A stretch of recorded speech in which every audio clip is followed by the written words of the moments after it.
ये शब्द हैं उत्तर प्रदेश सरकार के कैबिनेट मंत्री संजय निषाद के। गरीबों के मसीहा कहे जाने वाले, मछुआरों के नेता और खुद को फिशरमैन का पॉलिटिकल गॉडफादर बताने वाले संजय निषाद। लेकिन जब बात महिलाओं की इज्जत पर आती है तो उनके बयान सवालों के कटघरे में खड़े होते हुए नजर आ रहे हैं। भारत समाचार का कैमरा और सामने आया विवादित बयानों के लिए पहचाने जाने वाले यूपी सरकार के सहयोगी मंत्री संजय निषाद। जैसे ही बयान आया, राजनीति में भूचाल मच गया। रिपोर्ट देखिए। छू दिया नकाब तो इतना हो गया, कहीं और छूते तब क्या हो जाता। ये है यूपी सरकार में कैबिनेट मंत्री संजय निषाद, गरीबों, मछुआरों और पीड़ितों के मसीहा।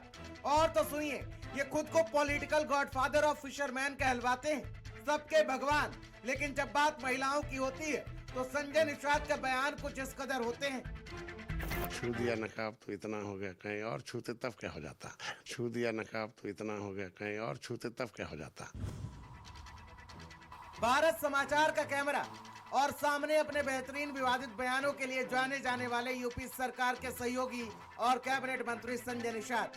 संजय निषाद ने जैसे ही बयान दिया, मानो भूचाल आ गया।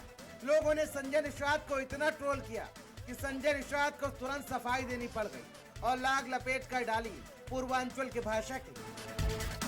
जिस कथन को लेकर आज विवाद खड़ा किया जा रहा है, वह मैंने हंसते हुए सहज भाव से और अपनी स्थानीय भोजपुरी बोली में कहा था।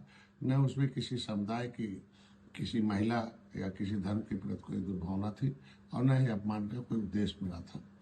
और उसे अगर किसी को लगता है तो उस शब्द को मैं चाहता हूँ हमारी तरफ से उसे वापस लेता हूँ। बात शुरू हुई बिहार से, जब नीतीश कुमार नियुक्ति पत्र दे रहे थे और उन्होंने भी बेशर्मी के साथ महिला का ऐसा बुर्का खींचा कि लेने के देने पड़ गए। ये वही नीतीश कुमार है जो कभी विधानसभा में सेक्स एजुकेशन की पाठशाला लगाते थे और अब महिला के हिजाब पर हाथ डालते हुए नजर आ रहे हैं। और बात जब निकलती है तो दूर तो लग जाती है, और ऐसी दूर तो लग गई कि प्रदेश छोड़िए, देश के कई हिस्सों में उनके खिलाफ प्रदर्शन हो रहे हैं।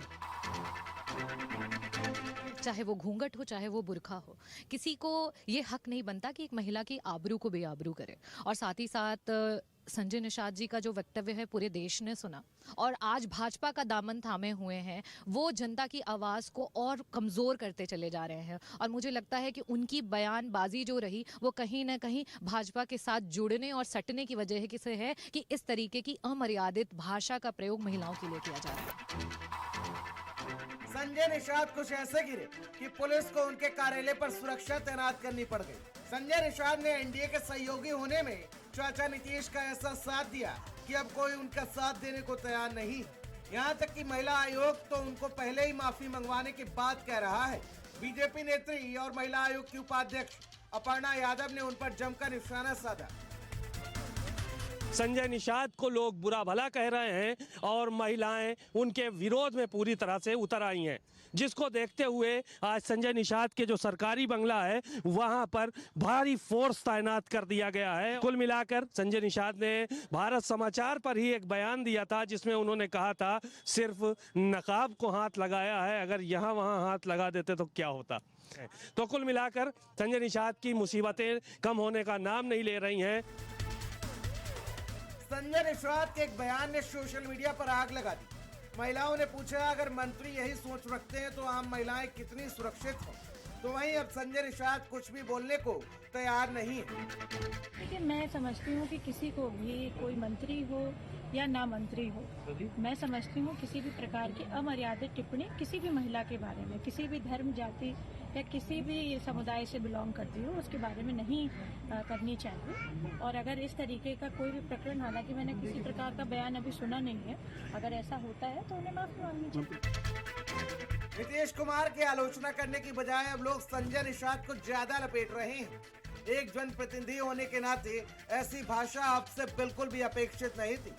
चौतरफा गिरने के बाद मंत्री ने बैकफुट पर आते हुए सफाई पेश की है, लेकिन सफाई से पहले जनता की सफाई सामने आ चुकी है। स्पेशल डेस्क, भारत समाचार।